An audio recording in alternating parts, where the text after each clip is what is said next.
Final takes. Yeah, we go. Final takes. Brad, you're up first. Yeah, so my final take is, and thank you for tossing that to me, Bull. I referred to it earlier. The Big Ten and the SEC have made their moves, and the landscape of college sports has changed forever. And I would tell you who's on the clock, because the NCAA now is on the clock because their position of relevance is now in question, because the Big Ten and the SEC have now taking their sights on taking them out the picture when it comes to big-time sports athletics. And they're like, I can see the commissioners in the Big Ten and SEC saying this, do I even really need you? You stay down there with tennis and golf. Do that over there, because you're not doing it the way we need to do it. Matter of fact, I can see Gene Smith and the Ohio State saying, I think we can do this a little bit better than you. Notre Dame, you come on here and jump in here with us. And then we're going to regulate how this works over here. And you do the other sports over there. So the NCAA, the people in Indianapolis who didn't understand how to cut the deal early on years ago, now you're they say you reap what you sow. And here it is. I have a question about this before we move on, and that really is because I'm not as knowledgeable about this stuff. What are the actual outcomes going to be of this? Could it be positive in a way, having fewer conferences and more rivalries and stuff like that? I know that there are a million moving parts to this. It could Aditi be, right? Aditi brought up the fact that, this might be fun for football and basketball, it might not be fun for girls field hockey, having to go all the way across the damn country in order to play another team in your conference. Could there be good things that come from this? I think the good thing, Mike, is this, that the sports that sometimes get not enough subsidy to compete, they now will have the subsidy. Okay, and that's cool. It'll be now under control of, because if I think it goes the way I think it's going to go, then the institutions now are going to have a lot more control about what's being said here, right? Now they're not going to go down and be asking the NCAA for approval and forgiveness. Right. So it's a different. Then you'll get to the NIL money for the big time athletics. These power conferences are going to create more opportunities for the student athletes. Okay. Right, and opportunities for the institutions. Going to take that power out of the tournaments and out of the bowl games. Right. I just thought about this. The Rose Bowl has been wrecked because now I have Ohio State and USC playing in the regular season. I don't need to see the Rose Bowl. How many people care? Right. I don't know. A lot of people. Some people do, but. You played at this level. Is that going to be are you happy about this or bummed? Man, I love it, man. I just think, better matchups? Yeah, it just goes right into my final answer, my final question. Oh, there we go. We'll skip back to Mike after. Go ahead. So here's the thing, man. I think people have to start to understand that we've come so far in this country to say less is more. Less is more. We don't need to pay the people. When you pay somebody, you're investing in them, right? You're showing them lessons. People say, well, I got to travel all across the world. Now, if I'm in one conference, I got to go from Texas to California. And I say, well, you're thinking of it from a punitive standpoint. The first time I ever flew on an airplane was going to Central Michigan. A lot of times, these people's the first time they ever stay in a hotel room is when you get to go. That's the first time they've ever eaten that type of food because they feed you good, right? So when you talk about this stuff about as if it's just all about money and you don't want to do it, and when you give somebody money, when you pay an athlete, you got to look at the consequences and the positive when it comes with that. You give an athlete $75,000 to play. Guess what? Now his mom can pay his rent. Now his sister, brothers can go to private school. They can do things where now you don't have to be on public assistance. You don't have to have free lunch programs. When you help an athlete, you help somebody's whole entire family. So the way we look at it, we got to stop looking at it from a standpoint of let's constrict, let's take away. What about investing in those individuals? Because if you invest in them, you teach them how to earn money. You teach them how to practice using and opening bank accounts. They understand what they can do. You help them be responsible. Give them financial advisors earlier in the game.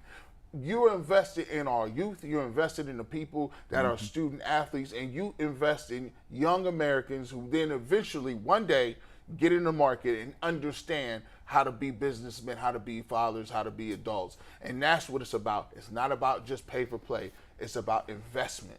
All good points. Well said, G. Well said, bro. Yeah, I would follow you into war anywhere because your delivery is so impressive. I would. He's just like, and if we do this, and he's like, where are we going? Let's get him. Let's get him, G. Okay, here's my thought, guys. I got a little bit of bad news. We've got a couple weeks of important baseball for the tribe, and then we've got the All-Star break. And you know what that means? That means it's going to be some slow sports days around here. And boy, it has been some thin gruel throughout the summer at times. We understand that. We don't have Browns news to talk about necessarily. We keep just talking about Deshaun. If you thought it was thin before, you wait until All-Star week, okay? We're talking no baseball. We're talking basketball is still far away, and we're not even in training camp yet. So, what do you want us to do to fill this All-Star week? You tell us. Do you have a softball league championship you want us to cover? Should we start learning about what lacrosse is? Is hockey still going on? We don't even know what's going on with that. Does Thistledown still do horse racing? We'll go down there. Great. Let's go there. If you want us to come to your karate tournament, tell us. Do you just want us to play flip cup for 2 straight hours? All of these options are on the table right now during All-Star Week. Think about it because we are almost out of sports, and we need you to stick with us one way or another. Let us know by going to Ultimate Cleveland Sports Show on Twitter or whatever and telling us what you want to see during All-Star Week when we are plumb out of sports around here. Doesn't mean we won't talk about it. What about the cornhole toss? Cornhole toss. It's on Why TV, not? they had tag on TV. There you on go. ESPN. Yeah. We can live stream that. By the way, I used to consistently take off the week of All-Star break when I was working on the radio. Right. That was the key week to get It's off. a dead zone. It's horrible. Just a dead zone. Especially when you do 5 hours. Good stuff by all you guys. You know, I originally was going to go on a rant about yet another mass shooting, but honestly, I'm sick of just seeing thoughts and prayers and nothing get done about it, so I'm not going to waste my time either, honestly. It's too sad. Another thing that's sad but less serious is how Major League Baseball continues to be its own worst enemy. Yesterday is the 4th of July. It's one of the biggest days on the baseball calendar. And yet a number of teams, including the Yankees, as much as I hate them and most of us hate them, yes, they are the most popular team in baseball. True. The Phillies, another big team, top 5, at worst top 8 popularity in baseball, both off on the 4th of July? Does this make any sense? Major League Baseball teams, even the teams that aren't popular, and certainly the teams that are, should never be off on a holiday. Right. Can baseball get anything right?